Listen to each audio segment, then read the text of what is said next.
Hi, everyone. How are you guys doing? I hope you're having a great day. I know that my schedule has been all over the place. You know that I have just recently quit my full-time job, and there have been a lot of things going on. You saw that I had a medical issue going on. I'm able to do the live streams now, so I am getting back on top of it. Don't worry about me. I'm fine. So anyway, it's really funny because I moved this live stream to Saturday because I'm not able to do it tomorrow. I have a different commitment, but it's still gray. You know how it's always gray on Sundays when I do my live stream? Well, it's gray today now because I'm doing my live stream on a Saturday. So that's interesting. Apparently the weather is just going by whatever I'm doing, you know? So anyway, today I'm going to be talking to you about Liberty. I'm so sorry. I'm so bad at saying this. Liberty States Fiction Writers Conference. I always get that mixed up. There's also a beach I always miscall it. I call it wrong. Anyway, we're going to be talking about an editor-agent panel that I went to there. And I found out a lot of great information that I thought could be helpful for all of us. And I took notes knowing that I would be coming on, doing a live stream and sharing it with you. So I do hope you find this helpful. And basically what it was I was sitting in this room and there was a big table of both literary agents and editors. And so they were also from publishing companies, and they were talking about what they're looking for and what they're not looking for. So I hope that this is helpful. Here we go. Let's get right into it. Okay, so I took notes on the 3 most common genres that I was hearing these editors and agents ask for, that they are interested in. And so I didn't know what to expect, so I took the best notes I could. But the 3 genres that really came up the most, and sometimes they're mixed with other things and sometimes they're not, but the basic genre was romance. That was the top one. YA came in very closely behind, and historical came in closely behind that. So those 3 are what people seem to be looking for right now. Which surprised me. Hi, Amber. Thank you so much for coming. I really appreciate it, especially with the time change and the date change. So romance, YA, historical. Romance doesn't surprise me. It always seems to be at the top of everyone's list. And just recently, I went to a webinar. I've been going to a bunch of webinars. If you want to see where I'm going and the things that I'm learning, you can follow me on Instagram. And there, I usually put up an Instagram story about what webinar I'm doing at the moment. So I'm doing a lot of these recently so that I can learn more.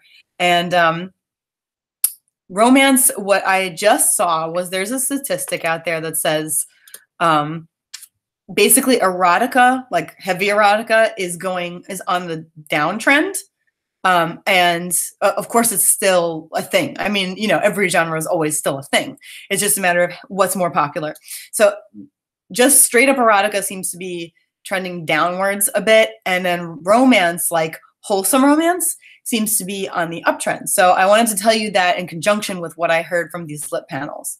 YA, I don't think we're very surprised about that. YA has been big for a while. And so that can include a lot of different, like, you know, other subgenres mixed into it and subgenres created with YA, you know, YA romance, YA this, YA that. But anyway, YA in general is still something that literary agents are looking for, and historical. And this sort of surprised me just a little bit. I didn't expect it to be towards the top of the list. I'm not sure what I thought would be more towards the top of the list. Not necessarily horror, but maybe contemporary literature. Maybe I thought would be a little bit higher, but not so much. Genre fiction seems to be a big deal. So anyway, historical fiction, which is great for me. So that's really nice. Anyway, I'm going to be writing probably a historical short story soon. I am still working on the Dark Victoriana collection short story that I want to put out there. It will most likely be for free, but I've just got a lot going on right now with my editing business. So anyway, if you want to hire me as an editor, proofpositivepro.com, there I am. And anyway, so that's taking up a lot of my time right now, which I'm happy about, actually. It's great. So one of the things that they said, these literary agents and editors, was that they are specifically looking for unique voices. They're not looking for you to sound like Danielle Steele. They want you to sound unique, okay? So, you know, looking at another author and seeing how they write and liking their style and all this. I actually just put this up on Proof Positive's Twitter. So I put a lot of information up there. and inspirational things too. So if you want to follow us on Twitter, we're there. You can just look for GoToEditor or proofpositive.com. I'm under that name too on Twitter. But that's one of the things I was saying recently, that writing voice, like unique writing voice, is so important, and not trying to model yourself necessarily after someone else. And even if you do, not sounding exactly like them, sounding like you. People are looking for you. People are looking for something different. They want to find something, like maybe they like romance, but they don't necessarily want to read literally the same style in every author, you know? So maybe you go with romance tropes, but in your voice. That's important, and it's a big difference too. So I wanted to clarify that for you guys. And then there was another place, it was actually Avon. Avon is looking for great historical voices. So that's a big deal. If you're looking to write romance and you're interested in writing historical romance, they are looking for a great historical voice. Now, what exactly that means, you could probably look up more in depth. But I think it is probably along the lines of, yes, it's a unique voice, it's your voice, but it also sounds like the time period.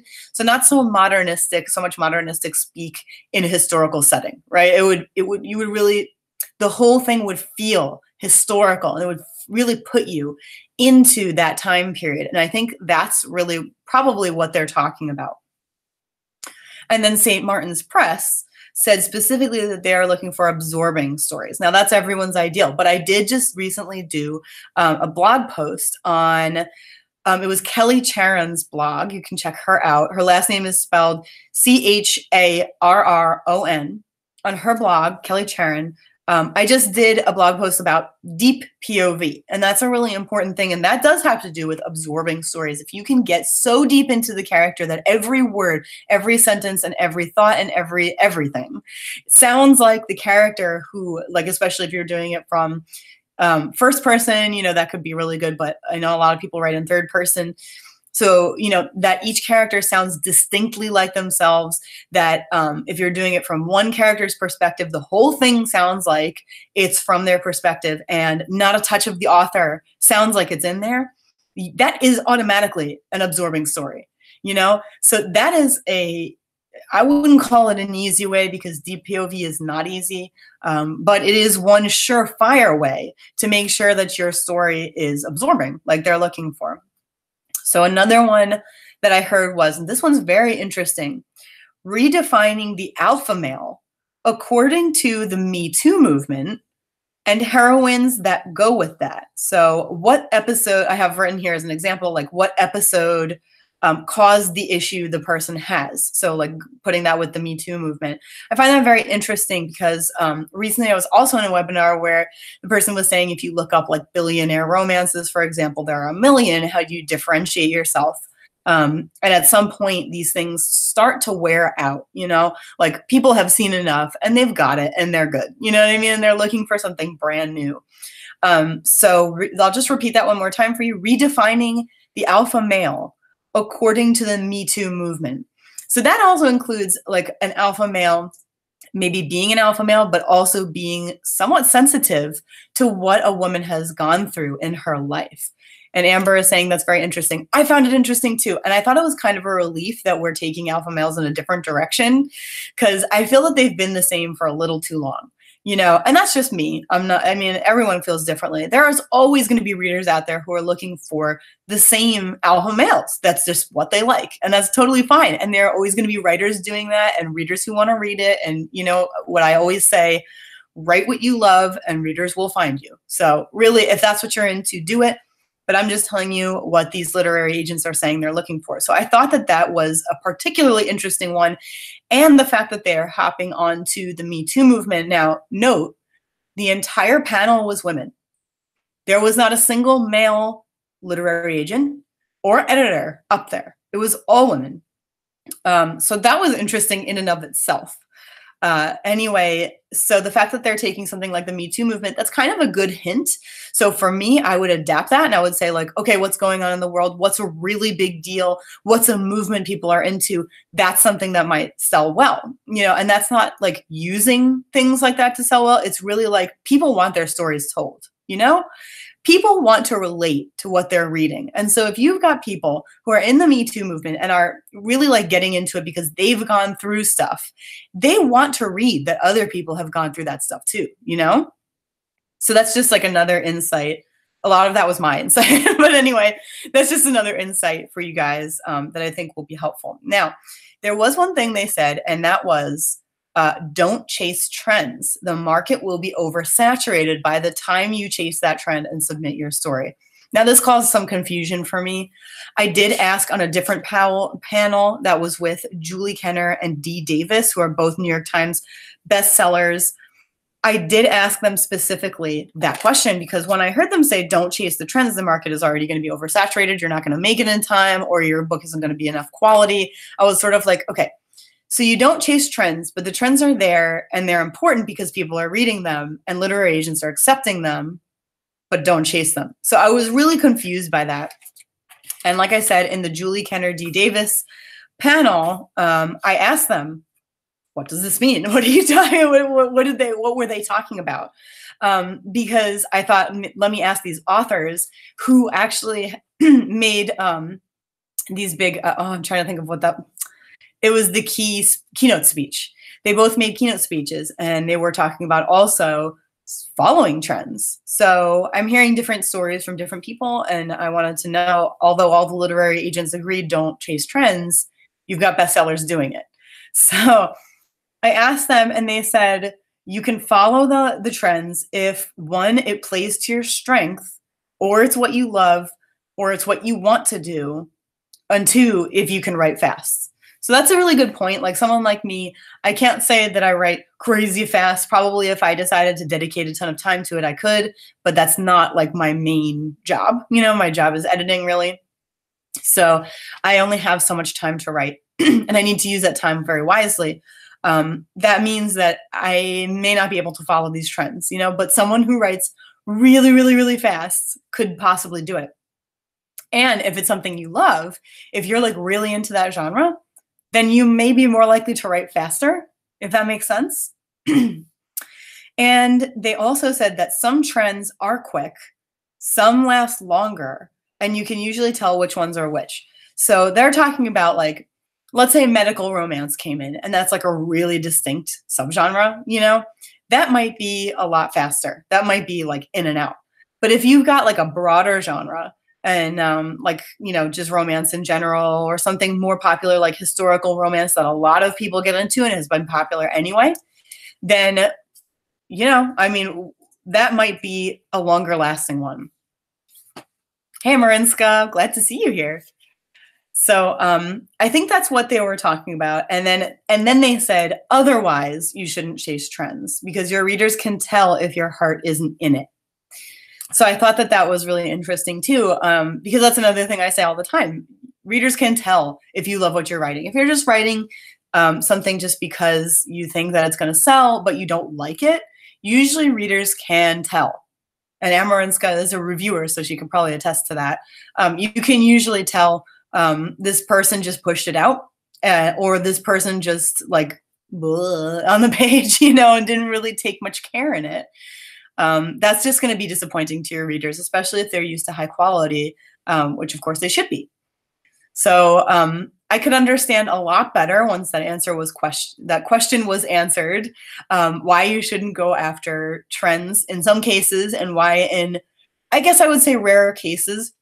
And actually, I can tell you that Julie Kenner, who, like I said, is a New York Times bestselling author, she's an author full time. This is what she does for a living.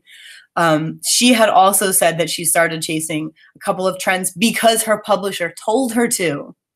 Her publisher, I believe it was, said, look, this is what's in right now. It was something to do with erotica. This is what's in right now. It's a 50 Shades. That's what it was. It's a 50 Shades type of thing. We're not looking to go down quite that road, but if you can pump that out fast, then we can hop on that trend. And I believe that she was able to do that in her own way, in her own style, and in the way that they advised her. So I think that that's also a difference if you're an indie author and you're trying to push this, but it's kind of against what your readers are used to anyway. And then you're like, where is my audience? You know, maybe that doesn't make as much sense, you know, to jump on that particular trend.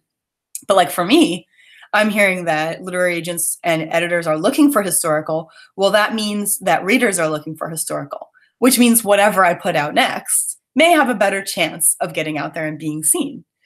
So anyway, I hope that that was helpful for you. Those are the tips that I have that were given for me. They're pretty specific, especially when it came to things like changing what alpha males are. And there was another really specific one. Unique voices and historical voices, strong historical, great historical, absorbing voices. These things, they do matter. And I hope that that kind of specific advice does help you out. If you're going to jump on a trend, do it now, because that was in March. So it's May now. So hurry. But thank you guys so much for coming. Again, apologies for being a little bit all over the place with the vlogs, but I am back in sync and I should be able to do them more regularly like I was doing all this time. So I will be back next week. I have not decided yet on what my topic will be. So if you have something that you'd like me to talk about, if you have any suggestions, then I would really love to hear what they are. And actually, we have a great comment here from Amarinska. I'm going to, if you want to check out her channel, she is under Emma Lyrical, by the way. So she says, I can tell so much, like quality difference between Dutch books and US-based YA. The writing and skill is so different. Translation doesn't always work. Yes, that is such a good point. That is a really good point. So when you have a book translated, that is one of the things to watch out for. There are a lot of emotions and things that, like in Spanish, there would be a word for it. Sometimes in French or, you know, any other language, there's a word for a particular feeling that simply doesn't translate into English because we just don't have the same words. And so when someone tries to translate it, they can miss the mark, you know, and it's not the translator's fault. It's the natural way of language. And it's just like, I worked for a language company. So, you know, this is like some of the stuff we always talk about in the language industry. You have to be super careful. And if you are deciding that you want to have your book translated, one of the things to be careful of is if you have it translated and not sort of, I'm not sure how to phrase this, but rewritten. If you have a writer, like a fiction writer, who's translating and rewriting your work, it's an extraordinarily different thing than someone just literally translating it. If you have someone literally translate it, they're just going to pick the best words that fit what you put. They're not going to be getting into the emotion. They're not going to, you know, try to fit it like that. They're not going to get so into it. But having a rewriter, in a way, I'm sure there's a different term for it when you get like fiction translated, for example, that is a whole other thing. And that's really, if it's possible, the way that so anyway, I'm glad that you brought that up, Amarinska. I will see you guys next week, Sunday at 2 p.m. Eastern time. Thank you so much for joining me today. And as always, thank you so much for spending time with me. I will see you soon.